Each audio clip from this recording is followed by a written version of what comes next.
la paix soit avec vous.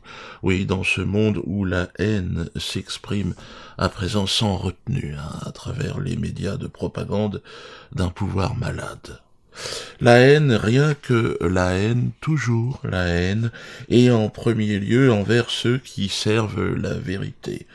L'état de vérité provoque chez mes adversaires et apôtres du mensonge une hystérie qui prend actuellement des proportions inimaginables.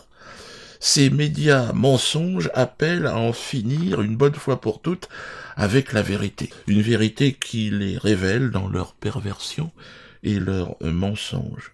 Dernier soldat de ce lynchage donc en règle, Gilles Taïeb. Oui, le Gilou, vice-président du CRIF, et son ami Sacha Gozlan, président de l'association communautaire UEJF, se sont répandus dans un journal très belliqueux, très communautaire, Actualité juive. Ces deux prêcheurs de haine s'interrogent dans une inversion accusatoire digne des plus grands pervers narcissiques. Ils accusent le président de l'UEJF, association haineuse, je le rappelle, du repli sur soi, du rejet de l'autre. C'est vraiment, tu es différent de moi, je te rejette, je t'emmerde. En fait, il y a vraiment une haine, vraiment, non mais c'est viscéral. Donc cette personne accuse, il dit Dieudonné et Alain Soral font commerce de la haine anti-juive. Une haine, bien sûr, selon lui, qui justifie sa propre haine. La haine de celui qui ne fait pas partie, comme je vous le disais, de sa communauté, l'autre, l'antisémite. Il poursuit, leurs multiples condamnations ne les empêchent pas de continuer. Alors là, il s'interroge, le fait qu'on continue. Alors à vivre, on ne sait pas. Il aimerait certainement que nous soyons décédés. C'est vrai qu'ils font partie souvent de ces associations qui nous poursuivent, et ils sont étonnés que nous soyons encore en vie. Et il répète, et il continue, il dit « Je ne comprends pas qu'il n'y ait pas d'amende indexée sur le chiffre d'affaires des entreprises qui véhiculent des messages antisémites. Les condamnations permettraient de financer des projets pédagogiques. » Il est marrant. L'argent, bien sûr, toujours l'argent. Pour ce triste individu, évidemment, qui ne semble motivé que par cela, l'argent, ce dieu illusoire qui le domine, l'argent pour réparer la haine, l'argent comme victoire absolue sur l'autre, l'argent comme peine ultime qu'on inflige à celui pour qui on a la plus grande aide. Faut-il être vulgaire et pervers, mes amis, pour voir en l'argent la manifestation de la vérité et de la justice? Quelle triste personne, c'est pathétique. Cette cupidité maladive est le moteur de leur mensonge. Mais oui, je mens pour prendre de l'argent. J'ai envie de lui dire, en plus, louez une salle, je viendrai jouer, et vous pourrez prendre l'argent, vous pourrez en bouffer de l'argent, tu prends le fric, tu te bouffes, tu te le fous dans ton... Après, tu fais ce que tu veux avec l'argent, et pour ton association. Je sais pas ce que tu veux faire, tu vas financer des projets pédagogiques. Quel foutage de gueule. Projet pédagogique dont l'objet est encore une fois, évidemment, d'inciter un peu plus à la haine. Cette arrogance de croire qu'il faut enseigner aux autres sa propre histoire. Lui, il veut nous enseigner, ils sont fous ces mecs, putain. Plutôt que de partager ensemble une histoire commune. Ça me paraît tellement... Mais oui, votre histoire n'est pas la mienne, et la mienne n'est pas la vôtre. Parlons ensemble, pour nous écrire une histoire commune. Ça paraît être le bon sens. Nous ne nous soumettrons en tout cas jamais, mes amis, à vos désirs, mais nous sommes ouverts au partage. Donc n'hésitez pas, venez parler avec moi. Vous pouvez même, encore une fois, organiser un spectacle, je viendrai, et vous prendrez l'argent. Puisque l'argent, c'est important pour vous. Dans la lumière, en tout cas, de l'Éternel, notre Sauveur, l'état de vérité. Oui, l'Éternel, notre Sauveur, et cet état de vérité qui nous est offert. Outre ces représentants donc obsessionnels du mensonge, je subis encore cette semaine les foudres de la presse de manipulation d'État. Marianne, quenellisation des esprits. J'ai vu l'article, je l'avais pas vu, j'en ai parlé la dernière fois, mais là c'est impressionnant. Un article payant, que je ne recommande bien évidemment à personne, ne payez pas pour cette merde, mais qui exprime, cet article, bien l'angoisse des forces obscures face à la lumière de la vérité. Alors, ils deviennent fous. C'est dingue, ils ont l'impression que...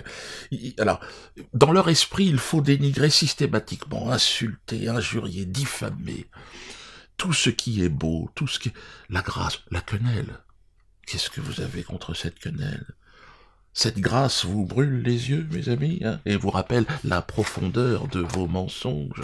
La quenelle remet en cause leur domination. Hein, oui, oui, ils nous dominent de manière complètement illusoire, et quand on leur fait ça, ils deviennent dingues. C'est pour cela que je vous invite évidemment à continuer, à glisser encore des quenelles, quenelle gauche, quenelle droite. Un extraordinaire jaillissement d'ailleurs de créativité de manière générale chez les gilets jaunes. Hein. Improbable performance artistique, je prends ma merde, je te la jette dans ta gueule. Ouais. Ça démontre quand même le jusqu'au-boutisme inspiré de ce mouvement impressionnant des Gilets jaunes. Un jusqu'au-boutisme qui commence à sortir donc par tous les orifices. Sur le plan artistique, c'est vraiment quand même très très fort. Alors je rassure mes spectateurs, c'est un style que je ne compte pas encore explorer lors de mes prochains spectacles. Mais vous pouvez continuer à me dire, je vais pas, même si je trouve ça intéressant, je vais pas vous rentrer, je vous jette de la merde sur la... Pas pour l'instant. Donc vous pouvez venir sans vos combinaisons de peinture, sans vos cirés. J'en suis pas encore là. À moins, évidemment, que Monsieur Estrosi se pointe à mon spectacle à 10. S'il venait, c'est vrai que je serais tenté de rentrer dans la performance artistique. Ça, je vous tâche pas que je me fais un plaisir, d'ailleurs, de lui balancer ma merde en pleine gueule. Je serai donc à Nice la semaine prochaine, vous l'avez compris. Donc...